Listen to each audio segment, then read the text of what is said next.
Never come across a wall and change your way. Push it down. Don't be afraid of mountains. Level them. Don't be afraid of valleys. Fill them up. The Bible says the sea fled. The mountains skip like what? Like rams. And the small hills like a lamb. The Red Sea saw them and fled. And an investigation was carried out. What ailed thou, O ye mountains? And then the mountains and the sea responded. Tremble at the God of Jacob, at the God of Israel. That God do not come across you and you are still the same. At an encounter with that God, you change. You transform. Your life changes. The mountains saw them and fled. The sea dried up at the God of who? Jacob. Anytime two forces comes across each other or against each other, one bow. The lesser force bow to the stronger force. If the force in you is stronger than the force in the enemy, why bow? So that is why the three Hebrew guys, Meshach, Shadrach, and Abednego, said that no, kings don't bow. Kings don't kneel to another. No, it is not possible. A kingdom king don't kneel to an earthly king. A king from God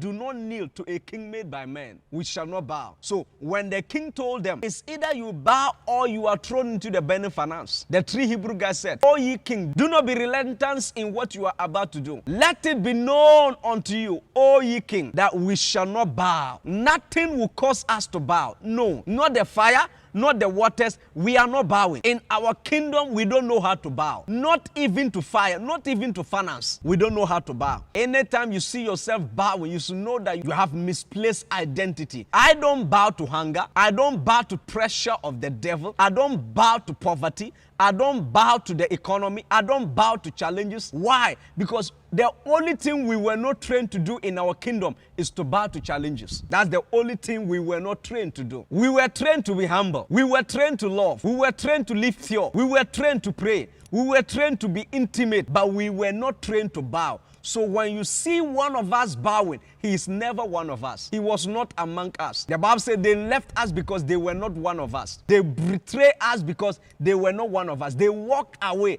because they were never one of us. If they were one of us, they wouldn't have walked away, because those who are one of us don't know how to walk away. We don't bow. Look, it does not matter what you are going through, don't bow. It doesn't matter what is happening, don't bow. It doesn't matter the challenges, don't bow. Young lady, don't bow. Young man, don't bow. There's no food in the house, but don't bow to Jezebel. Don't bow. Elijah said, I die in hunger than to bow to Jezebel. I would rather live with a widow with one handful of flour than with Jezebel in the king palace. I'd rather die in the wilderness. I'd rather live in the caves than to bow to the systems of Jezebel. Hear me well. There are seasons where men must not bow. And these are the seasons. Everybody in your house have bowed, refused to bow. I remember one day like that, we were to write exams. That was our WASI SS exams a number of years ago. And we were a number of us in the house. Everybody have gathered and they have sacrificed to an idol. And they gave us the milk and said, everybody must drink. That is our way out to the exams. If you don't drink, you will not pass. And I told them I'm not drinking it. And they told me I have failed in advance. My mother called me inside the room and advised me, just drink it. Nobody will know. She said, just drink it. Nobody will know. And also, it's just one day. That does not mean you are worshiping idols. Go ahead and drink it. Nothing will happen. I said, look, I'm not standing on my faith because people will know or people will not know. I don't know how to turn back. I don't know how to bow. I don't know how to bow. I prefer to fail than to drink that milk. Then everybody drank except me. We went and wrote the exams. Among everybody, I was the only one who came out successful. Don't bow. Don't bow. Among everybody, I was the only one who came out successful. Challenging. As a matter of fact, my department, I was the third among them. I didn't become the first because, as a matter of fact, I joined the school. Third semester, second year. I spent 3 major semesters in that school. And I came out as the third best student. We don't bow. We only speak in tongues. We don't know how to bow. We don't know how to bow. You want my head? You better take it. If not, we are not bowing. So Meshach, Shadrach, and Abednego said, we will not bow. No, we were not trained to bow. Anytime you see one of our mate bowing, he never came from us. He was never one of us. Nothing makes us bow. No challenges can make us bow. No intimidation can make us bow. No level of suffering can make us bow. We were not trained to bow. Hear me well. I am challenging somebody here. No matter what you are going through tonight, don't bow. Young lady, you are almost on your knees. Stand up. Young man, you are about to kneel down. Stand up. Man of God, you are about to kneel down. Stand up. Don't bow. I remember when we were about constructing this church, there was a man who called me from Accra and said, I have a stone. If you put it on your altar and build the altar on that stone, you will run away from people. He said that stone will only cost you 3,000 Ghana cedis. Pay my ticket. Let me come and plant the stone for you. And you will run away from people. I told him. I said, sir. He said, yes, sir. I said, do you know me? He said, yes, I follow you on Facebook. I said, what is happening online? Do you think it's fake? He said, no, he's just trying to help a brother. I said, help whose brother? I am not one of you. I cannot be your brother. You are from the devil kingdom. I am of light. We are not brothers. We don't know each other. And then I told him, I said, if you ever call this number again, I will arrest you. Never call the number. You know why? Look, I refuse to bow to the devil. Why will I bury a stone to attract men? If it can be real, why fake it? If it is possible, why are you struggling? It is real. It can be real. Pay the price. And I remember this year I even shared that testimony. I made a call to a friend. We needed 100,000 to purchase a church land. $100,000. And I picked a phone and I called him. I said, sir, I need you to give me $100,000 to purchase a church land. And I'll pay you in 6 months' time. And then he said, hey, my brother, thank God you called me today. I can help you. I just want you to attend the meeting. If you attend the meeting, I will not even borrow you the money. 10 of my friends will just give you $10,000, making it $100,000. It is a meeting we want you to attend. I said, what type of meeting? It is a secret society. If I agree and they initiate me, I will have the $100,000 this evening. I said, my brother, God punish you and your money. I refuse to bow. I said, if I don't prosper more than you on earth, I will resign as a pastor. If my money is not billion times your money, then I was fake in the first place. Join the secret society and you give me $100,000. Who? Me, bow to the devil because of $100,000. Do you think I'm a blind prophet? I have seen my future.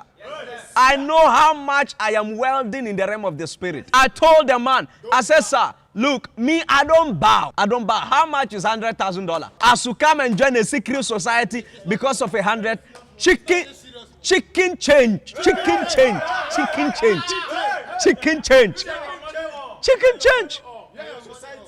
I can buy you and your society. I can buy you.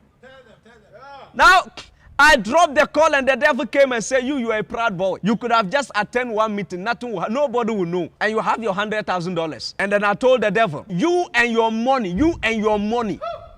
What a thou? What a thou? What a thou? Me, with my oil, this oil, you are paying $100,000 for this oil. Go punish this guy.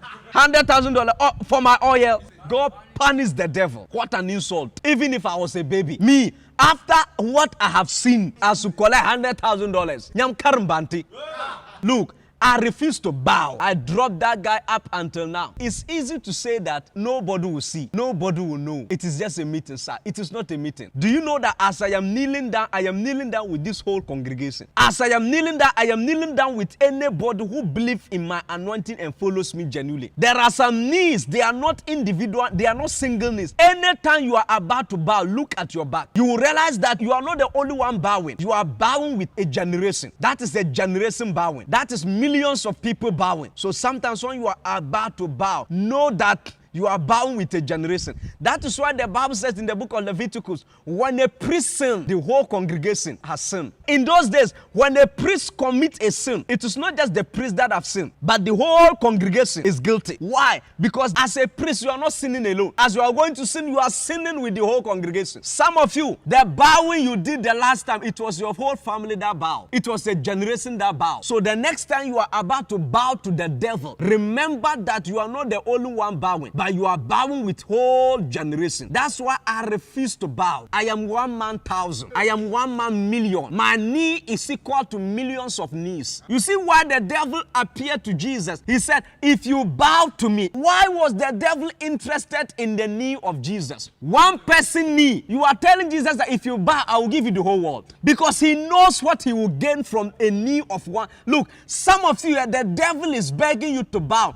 because he knows what he will benefit from your bowing. He knows. He knows that as you are bowing, your whole family has bowed. He knows. And then Jesus, look, Jesus refused. He was following the guy. And he said, you must bow. Now, if Jesus bowed, you have bowed like that. He knows. So sometimes when the devil push you against a wall and you are about to bow, remember that he don't bargain with men with that a price. He's bargaining with you and he's looking for you to bow because he knows why he will benefit from your bowing. Many believers have bowed, not knowing that it was a company that have bowed. As a young lady, you eat Indomie and bow, but you don't know that you could have bought a restaurant with that bowing. You have no idea. You could have bought a restaurant. You can bow because of 500 Ghana city, but you have no idea that the World Bank is at your feet. The devil is a good businessman. He will never do business and lose. So whenever you are doing business with the devil, knows that he's benefiting. Never, never.